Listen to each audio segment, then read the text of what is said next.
So let's see the question. The question say let P1 R vector into 2I cap plus j cap minus 3k cap is equals to 4. Be a plane. Let P2 be another plane which pass through the points 2, minus 3, 2, 2, minus 3, minus 2 and 1, minus 4, 2 if the direction ratio of line of intersection of P1 and P2 be 16, alpha, beta, then the value of alpha plus beta is equals to dash. तो हमारे पास एक plane है P1 R1 vector into 2I cap plus j cap minus 3k cap is equal to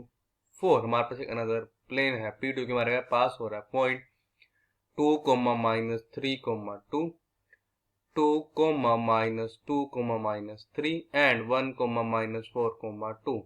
अगर हमारा जो direction ratio आएगी line of intersection हमारे दोनों प्लेन P1 और P2 वो 16, अल्फा, बीटा, देन हमको बताना अल्फा प्लस बीटा हमारा किसके इक्वल होगा.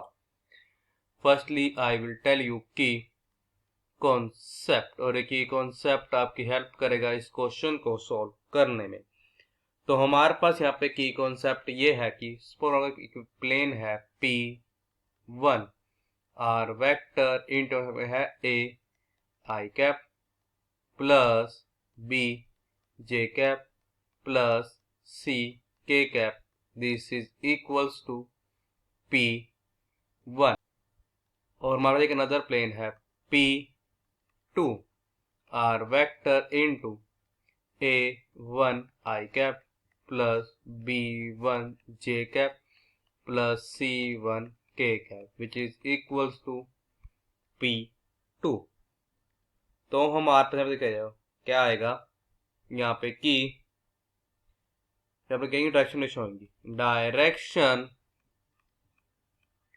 Ratio of line of intersection of plane P1 and P2 are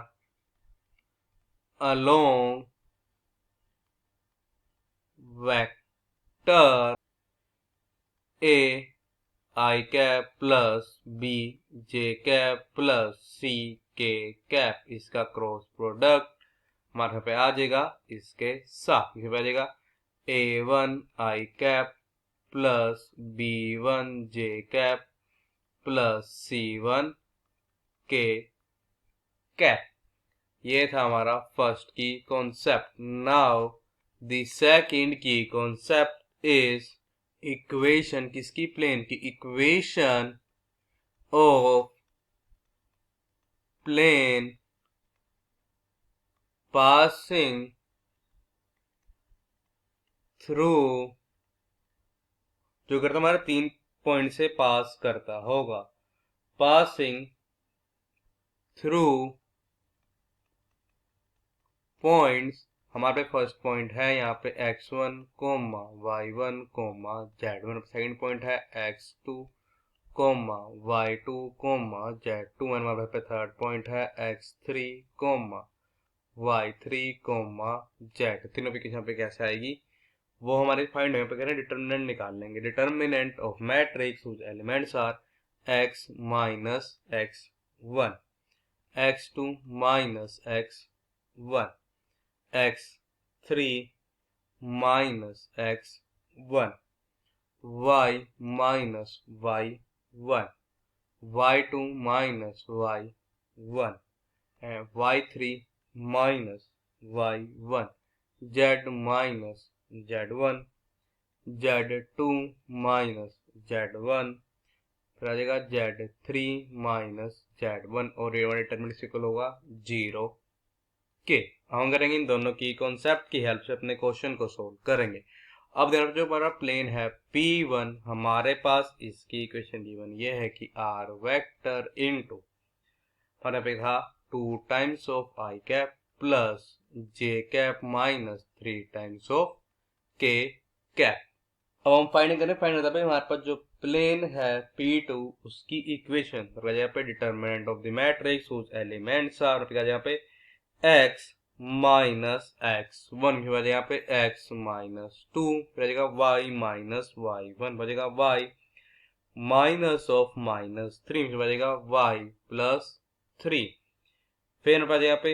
z minus z1 की बचेगा z माइनस 2, यहाँ पे x2 माइनस x1 की जगह पे 2 माइनस 2 मीन्स 0, फिर बचेगा यहाँ पे हमारे पास कि y2 माइनस y1 ये बचेगा माइनस 2 माइनस ऑफ माइनस 3, तो बचेगा 1, फिर बचेगा यहाँ पे z2 माइनस z1 बचेगा यहाँ पे कि माइनस 3 माइनस 2 बचेगा माइनस 5, फिर बचेगा कि x3 माइनस x1 ये बचेगा 1 माइनस 2 मीन्स माइनस 1, देन हमारे पास यहाँ पे आ जाएगा कि y3 माइनस y1 से बचेगा भी minus 4 minus of minus 3 means हमारे पास यहाँ पे क्या आ जाएगा अब माइनस 1, देन हमारे पास क्या आ जाएगा 2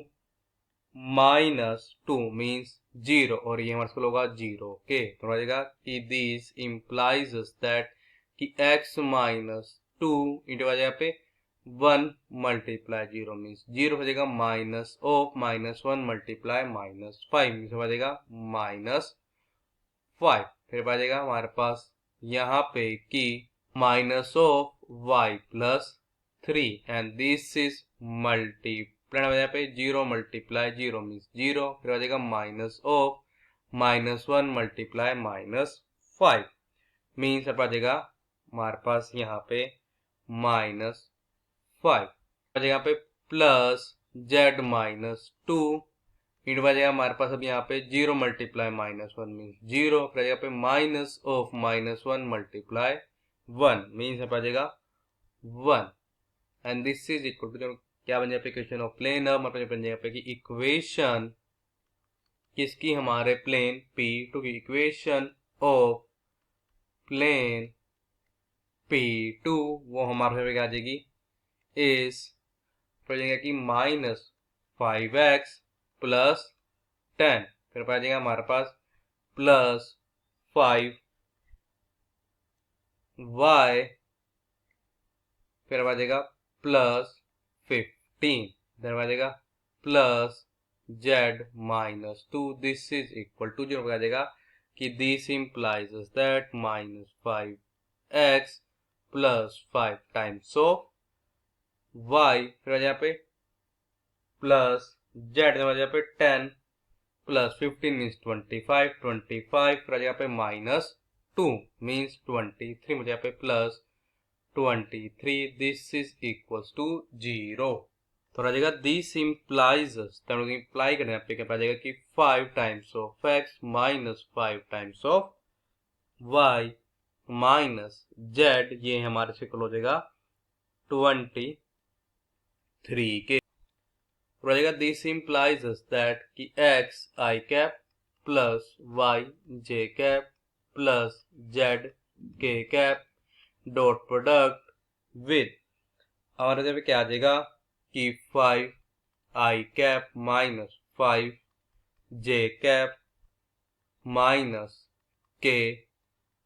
कैप, ये हमारे पास होगा दिस इज इक्वल्स टू, ये हमारा इक्वल होगा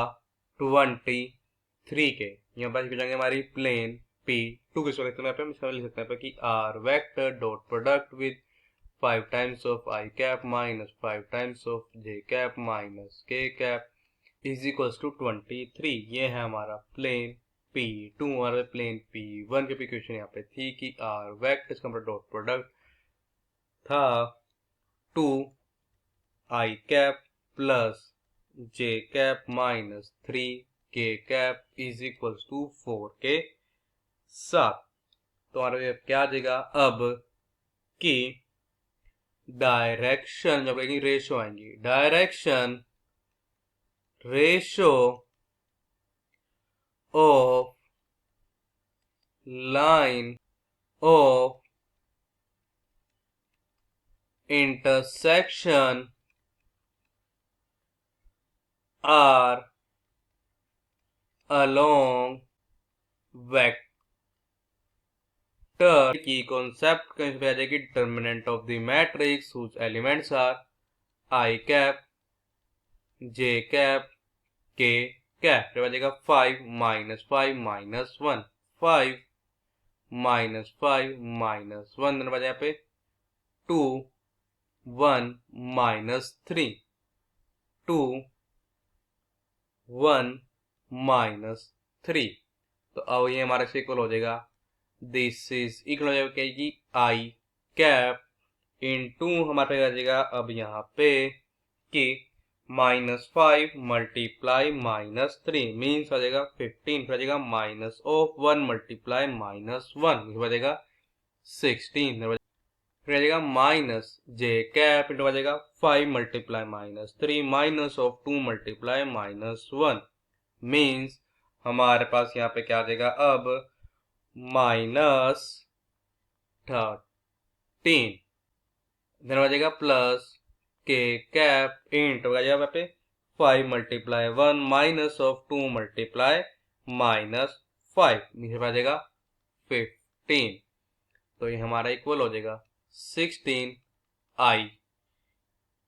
कैप प्लस 13 जे कैप प्लस 15 के कैप. तो हमारे पे क्या जाएगा और डायरेक्शन रेशो आएगी यहाँ पे direction ratio of line of intersection of हमारे प्लेन P1 एंड P2 की of plane P1 and P2 are हमारे यहाँ पे आ जाएगी 16, 13, 15. तो हमारे क्या जाएगा अगर क्वेश्चन यूज करें अकॉर्डिंग टू क्वेश्चन हमारे पास यहाँ पे ये आ जाएगा कि जो अल्फा है ये हमारा किसके इक्वल है 13 के एंड जो बीटा है ये हमारा इक्वल है 15 के. तो हो जाएगा दिस इंप्लाइज दैट कि अल्फा प्लस बीटा इक्वल हो जाएगा 13 प्लस 15 के. तो हो जाएगा दिस इंप्लाइज दैट कि alpha plus beta is equal to 13 plus 15 means 28. So the final answer is alpha plus beta is equal to 28. I hope you understood it well. All the best. Thank you.